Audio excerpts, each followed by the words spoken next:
Hello, welcome to Marketing Matters, the show where we explore all things marketing and uncover those things that matter for you and your success. I'm your host, Denise Millet, and my hope and mission is to bring marketing and technology to you in a way that's useful, without jargon, complexity, or confusion, so you can grow your business, expand your impact in the world, and build your best life. Today's episode is called, Are They Listening? Today we're going to talk about if your audience is listening to you. We spent so much time discussing how to get viewers, how to get them to stop the scroll, how to engage with video.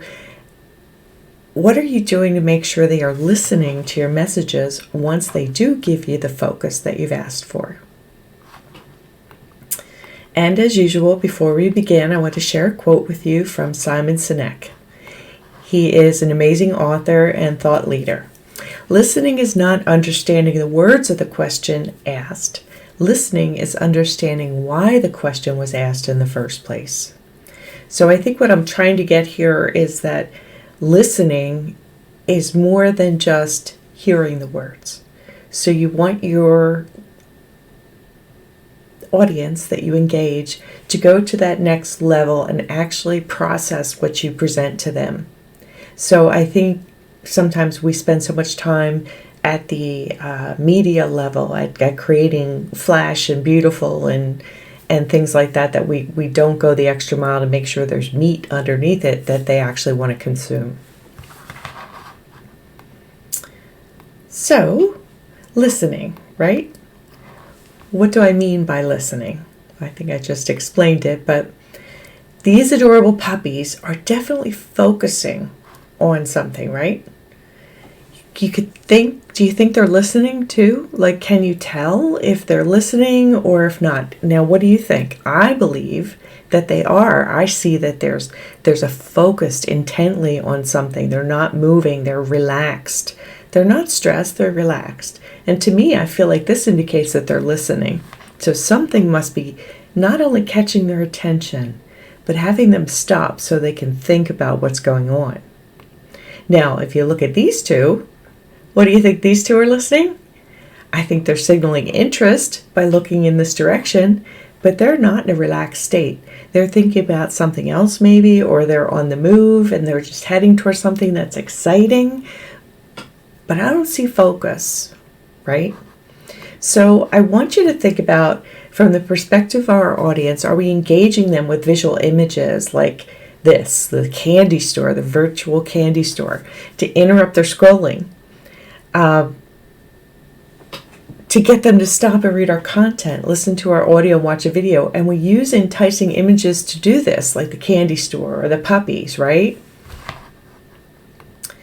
But how do we actually get them to shift into listening mode? The words or the messages we use. And I want you to think about the messages, what they really are.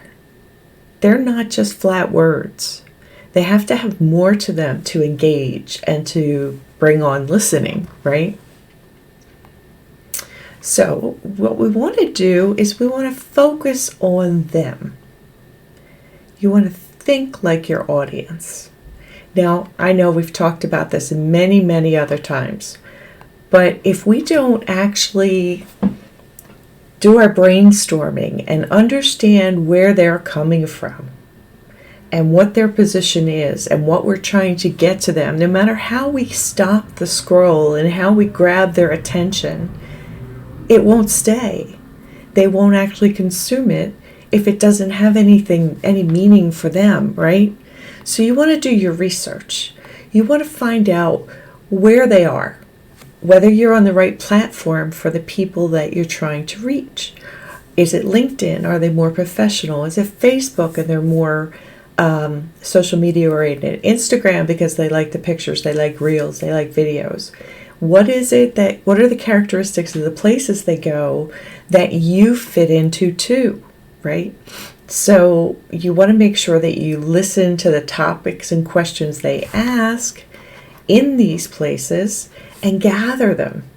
So kind of do your recon, right? Go to these platforms, spend some time, go into groups, see what they're discussing.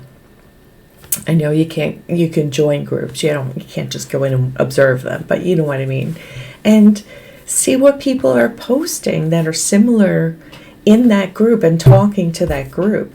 See which ones are getting engagement, which ones are getting reactions and comments and things like that. That's going to give you a whole host of things so that you can see if there's an intersection between what you have to offer and what they need, right? Because we can all get someone to stop by having something fantastic to look at, like the candy store or the puppies, because who could resist an adorable puppy, right? But what do they do once they get that interruption is the important thing. So you also want to understand, you want to go into a little bit more detail on who you're talking to. Now, do you have a detailed picture of them in your mind? You want to create a profile so you can set the tone and the voice you will use to communicate with them. You want to understand their characteristics so that your language matches what they're expecting, right? Because you can have a picture that draws them in, you stop the scroll, you get them to look at it, and the first 3 words you use are boring or turn them off and they turn away, right? So you can do that with your words. So you want to make sure that your words are in tune with this person you're trying to reach. And that means if they're a guy, you're using guy language. If they're a woman, you're using woman language. If they're gender neutral and it doesn't matter, then you better not use feminine or masculine only. You better use something that fits for both. And speak to what is that thing that you're targeting that person. Are they, physicians or healthcare providers, or are they engineers, or are they accountants or lawyers? Like, what is it that you're speaking to, and use the language they're accustomed to. Now, this isn't pandering to them in any way. This is just making sure that you're speaking their language. And then you want to think about what problems do they have that you will solve. Because this isn't about stating your benefits, your business, what you do, what your services is, you. No. It's they. You want it to be their issue, their conversation that they're already having in their head, that is running through their head, and they're trying to find a solution. Obviously, if they're on Facebook or they're in LinkedIn, they may not be searching for a solution there. But if they have that conversation already going on their head, they have this problem they might want to try to solve, then they might see something that you present and say, oh, well, that could be an answer to what I've been thinking, even though they didn't go into the situation or the environment thinking that's what they were looking for. It's going on in the back of their head. So let's give you an example, right? We have a small business owner. They have 2 kids in college. It's almost the end of the year. They need to pay the next semester's tuition coming up soon. And they need some extra cash into their business by the end of the year, where the holidays are coming and they need extra cash to give bonuses to their employees or something like that. And, it's been a good year, but it hasn't been flush. So in their mind, they're looking for ideas on how to bring in revenue at the end of the year, different ways, different strategies, right? So if you know this is going on their head and you know what time of year it is, then you're going to have a conversation about strategies to increase your revenue, or to crush your last quarter, or pull in more sales by the end of the year, right? Increase your cash flow. Do whatever those terminology that they are thinking in the back of their head. And you're presenting because you know what time of year it is. You're trying to reach small business owners. You know this is top of mind for those people. You also know that they're sole proprietors, most of them, and they have families and they have to deal with it. So, if you're talking to somebody and do you need to prepare for your kids' school bills coming up in January, right? Or, college tuition's coming, right? We have to plan for it. Something like that. You know what they're thinking. How can you speak to it? And I don't mean manipulate them. I mean just be sympathetic, understanding, right? Let's say you found an article on ways to boost your collections of outstanding accounts receivable by the end of the year for a small business owner. And maybe you don't talk about their family situation, and you're just saying, let's get these out of the way and book these funds in the end of your year and finish out the year with a bang and increase your cash flow for next year so you can prepare, right? That's just helping them and speaking to what's going on in their mind, okay? So that they're a little worried, so you don't want to be all, fluffy clouds and rainbows. You want to be very professional about this message, and you want to say, I understand. You want to sympathize, you want to empathize, and you want to give them solutions. And if you have something like a book or a giveaway or a course, sure, you could present it if it speaks directly to what your strategy is that you're sharing, or you can use this to build your list or whatever. So you have to marry your goal with what their need is and make the language match, regardless of what you presented to them to get them to stop. You have to make sure that you take that extra step and give them a reason to go further. Because that is also one of our major goals, is to get them off of the social media platforms to our websites, to our giveaways, onto our email list, so that we can continue to nurture them over time. And if they just see a really cute picture or a really well done video that's, has a soundbite in it, that's great. And they stopped and they engaged with you. But if it doesn't go further, if they don't click further, it's not converting into an action that is meaningful for you, then it has not succeeded. And that's what I'm trying to present to you. Now, one of the other things is authenticity and honesty. As I said before, this is not manipulation. This is not speaking to them in a way that's not true. This is just making sure that you understand what their issues are, where they are in their mind at the time that you're speaking to them, and you're in their mindset, right? But you're also not just pandering to them by using their language that you think they're going to use. You still have to use your own, because you want to draw people that resonate with your real language. So you're looking at their perspective, you're empathizing with them, you're understanding what the issue is, but you're speaking about it in the style you normally would, not in professional speak, business speak, or something you think they want to hear. You have to speak in your own language, because that's going to help you connect with people that are your right fit, okay? You want to get rid of the correct for what's real for you. Okay, if there's a term that is used commonly in an area like legalese for lawyers, and you're not a lawyer, well, it doesn't make sense to use legalese.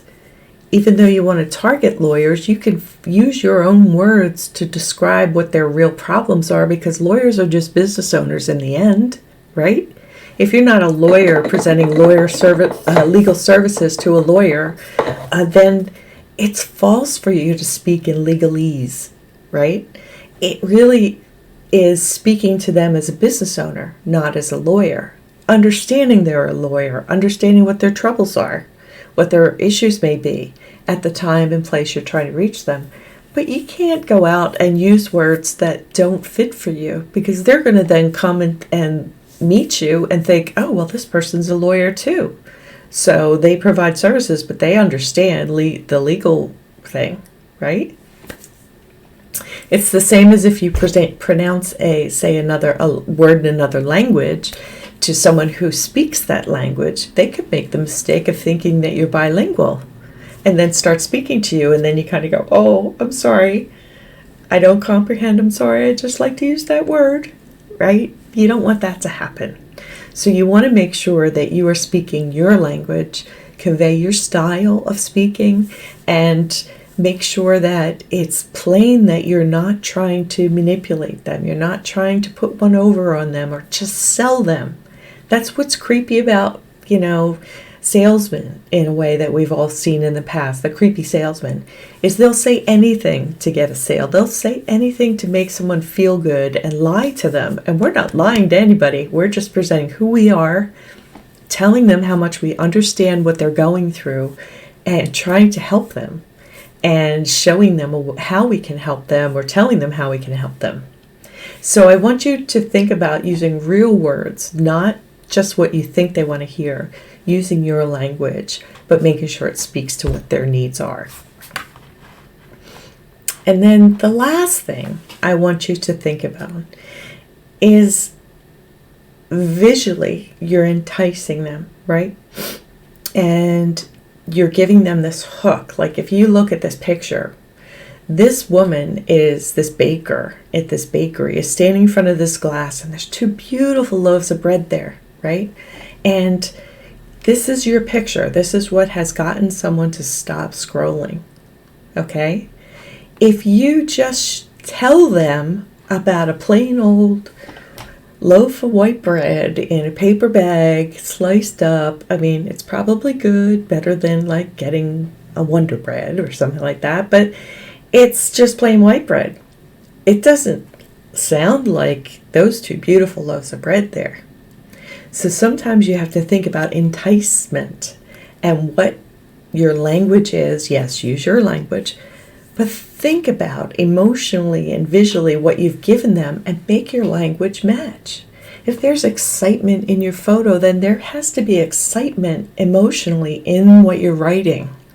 It can't be flat, or then the 2 don't match, and that disconnect is going to be obvious.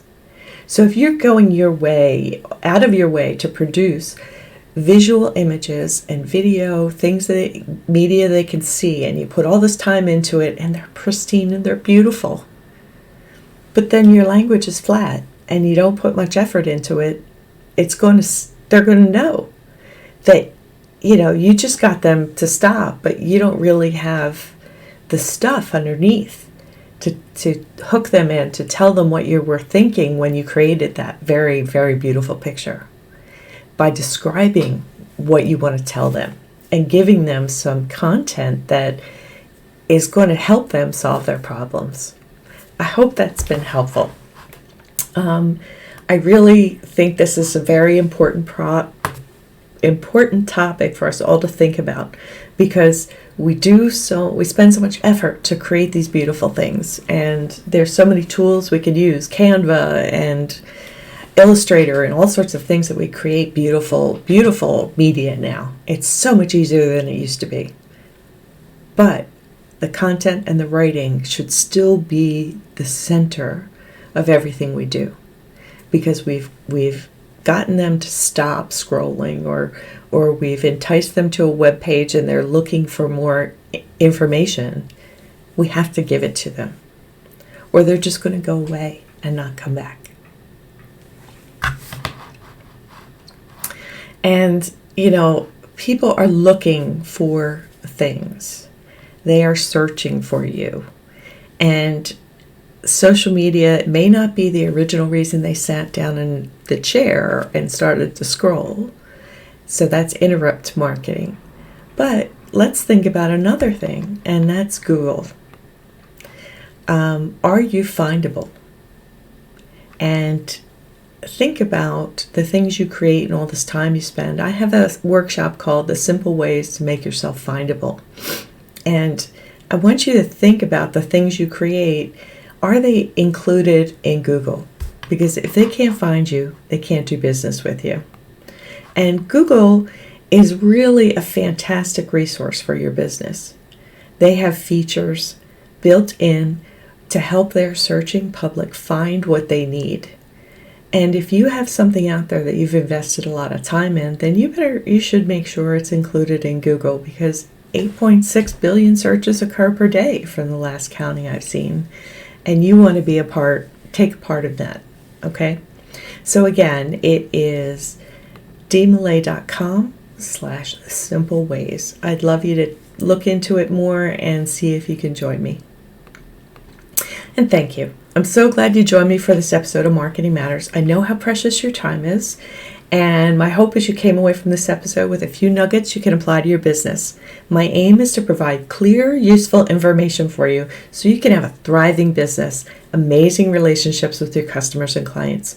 And as always, if you have any questions, drop a post on my Facebook show page called Marketing Matters Show, and join me here next week for the next episode where we'll dive into more marketing topics that matter for you. Thank you so much.